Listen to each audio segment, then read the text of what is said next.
consumed 12.75 kg sugar in January, 13.5 kg in February, and 11.75 kg in March. Find the total quantity consumed in 3 months.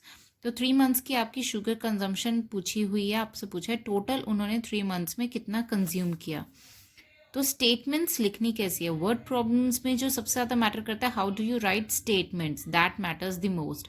एक चीज़ आपको word problems में हमेशा ध्यान रखनी है, स्टेटमेंट में जोन सी आपने फर्स्ट सेंटेंस लिखा है, कोशिश कीजिए कि उसी ऑर्डर में आपकी बाकी सारी स्टेटमेंट्स बने. जैसे इसको कैसे लिखेंगे आप, sugar consumed in January is equals to then sugar consumed in February. आप ये नहीं लिखेंगे, आप पूरे पूरे वर्ड्स लिखेंगे. Okay, then sugar consumed in March. अब आप एक चीज़ ध्यान दीजिए, मेरी बिल्कुल एक जैसी स्टेटमेंट है, sugar consumed in, sugar consumed in, sugar consumed in.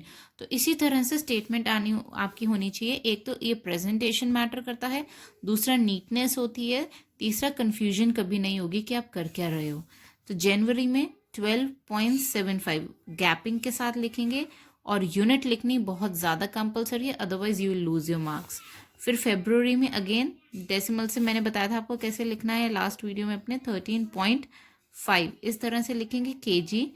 Then मार्च में है आपकी 11.75.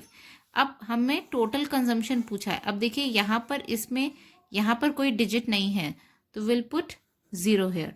अब टोटल कंजम्पशन पूछिए तो हम करेंगे एडिशन.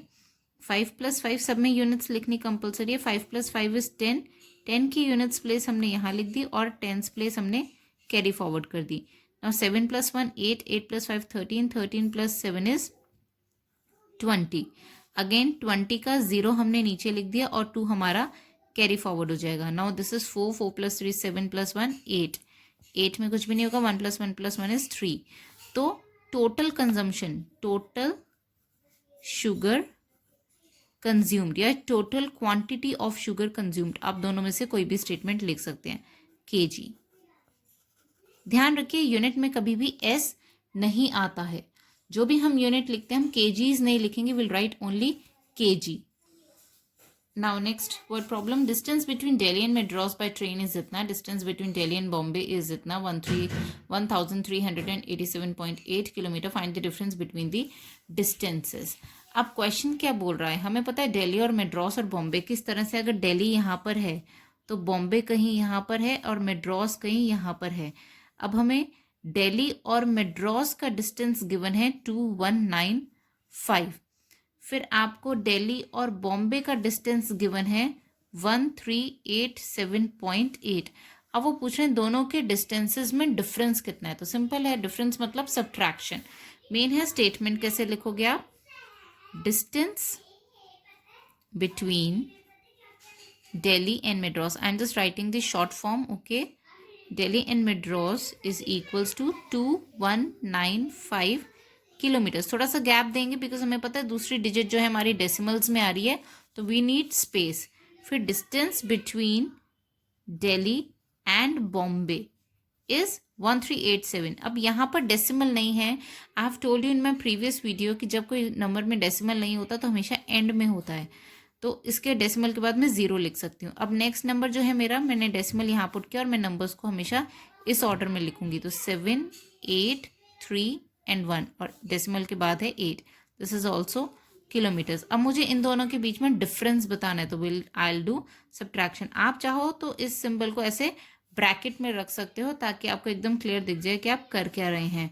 अब 0 में से 8 नहीं जा सकता तो वो 5 से हेल्प लेगा. 5 में से 1 चला गया 4 और ये बन गया 10. 10 में से 8 गया 2 किलोमीटर. पहले ही लिख लेते हैं ताकि हम भूल ना जाए.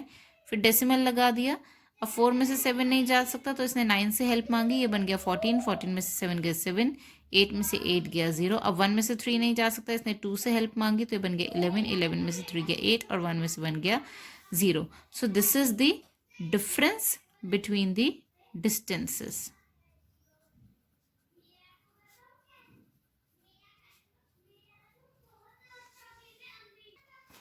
Now third question, a fruit seller had 87 kg apples with him. During the day he sold 54.895 kgs apples. How much was left with him at the end of the day. उसके पास टोटल इतने apples थे, इसमें से इसने इतने बेच दिए. अब उसके पास कितने बचे. बचे मतलब लेफ्ट मतलब अगेन सब्ट्रैक्शन. तो लिखेंगे कैसे. अ फ्रूट सेलर हैड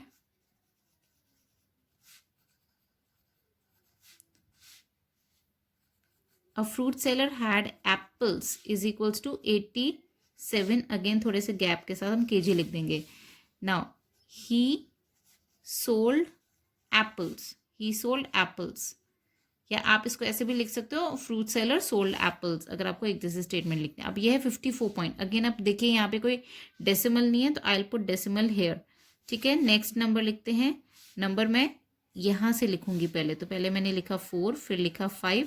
अब डेसिमल के पार्ट का यूं लिखूंगी. तो दिस इज 8, 9 एंड 5. अब इसके ऊपर कोई डिजिट्स नहीं तो आई विल राइट 0 हेयर. अब इसको सब्ट्रैक्ट करना है because I have to find the left over apples. तो यहाँ पर भी हम यूनिट लिख देंगे केजी की. अब हमें नॉर्मल सब्ट्रैक्शन कर रहा है. 0 0 0 कुछ भी नहीं जा सकता. इसने यहाँ से हेल्प ली, 6 बन गया, 10 बन गया. इसने इसको हेल्प किया, इसने इसको हेल्प किया. तो 10 में से 5 गया 5, 9 में से 9 गया 0, 9 माइनस 8 इज 1, डेसिमल आ गया. 6 minus 4 is 2 and 8 minus 5 is 3. To get more basic knowledge about subtraction, you may check my previous video which is on subtraction for decimals. So apples left is equals to इतने KG उसके पास apples बच गए at the end of the day. Now what is to be added to 105.321 to get 150? अब इसको थोड़ा सा rough work करके देखते हैं कि हमें करना क्या होता है. 105.321 में मुझे क्या ऐड करना है कि मेरे पास 150 आ जाए. This is like my rough work. तो सिंपल सी बात है, इसमें हमें क्या ऐड करें. अगर मैं 150 में इसको माइनस कर दूंगी तो मेरे पास ये वाला नंबर आ जाएगा. तो this is a small rough work that you have to do. Simple यहाँ पे सब्ट्रैक्शन ही करना है. 150 में से अगेन मुझे ये वाला नंबर सब्ट्रैक्ट करना. तो I will get the required number. अब यहाँ पे कोई डेसिमल नहीं है, I will put decimal here. अब ये नंबर यहाँ से लिखना शुरू करती हूँ मैं. सबसे पहले डेसिमल पुट करेंगे, फिर लिखेंगे 5, फिर लिखेंगे 0, फिर लिखेंगे 1 और ये नंबर यूँ लिखेंगे 3 2 1. और यहाँ पर कोई डिजिट्स नहीं है तो आई विल पुट 0. ध्यान रखिए 0 सिर्फ और सिर्फ मैं अपनी मर्जी से डेसिमल के बाद लिख सकती हूँ. मैं होल पार्ट में कभी भी अपनी मर्जी से 0 नहीं लिख सकती. अब ये सारे ज़ीरोज़ हैं तो यहाँ से हेल्प लेते हैं. बन गया 4, ये बन गया 10, ये 9, ये 10, ये 9, ये 10, ये 9 और ये 10. 10 में से बन गया 9, 9 माइनस 2 7, 9 माइनस 3 6. यहाँ डेसिमल आ गया. 9 minus 5 4, 4 minus 0 is 4. So the required number is, यहाँ पे आप आंसर में लिख सकते हैं 44.679 टू बी एडेड. ये हमारी फाइनल स्टेटमेंट हो गई of answer. Fifth question, as per your course, the last question of your exercise, the 4 sides of a playground are this, this, this and this. ये 4 sides एक playground है, ऐसा कुछ playground है. इसके आपको चारों sides दी हुई हैं. तो आपको perimeter find करना है. perimeter of the playground. What is the perimeter? perimeter is the total of all the sides. कोई भी figure हो, अगर हमें उसका perimeter calculate करना है, that means we have to add up all the sides. तो इसको लिखेंगे कैसे? of the playground, perimeter of the playground is equals to, हमें चारों साइड्स को टोटल करना है. तो चारों साइड्स को टोटल करना है तो we'll write 1 by 1. सबसे पहले मैं 4 साइड्स लिखनी है तो I'll put decimals like this, जैसे मैंने आपको प्रीवियस वीडियो में बताया था. अब सबसे पहला नंबर है 76.5, तो I'll write this way 76.5. Second number है 76.52, तो I'll write 6 first, then 7, then 5 and then 2, then 70.2. तो पहले 0 लिखा, फिर 7 लिखा और फिर 2 लिखा, and then 68.35. तो पहले 8 लिखा, फिर 6 लिखा, फिर 3 लिखा and then 5. I have to add these all. यहाँ पर डिजिट्स नहीं है तो I'll put 0 here. अब इनको एड अप करना है. 2 + 5 7, 10, 10 and 15. 15 का 5 नीचे और 1 carry forward. Now this is 12, 13, 13 and it is 21. 2 carry forward हो गया. Now this is 21, 23 and 29. So this is the perimeter. Now you have to write units. तो जब भी अगर आप भूल जाए तो राइट एट द एंड. तो ये आपका पेरीमीटर हो गया. This is a final answer.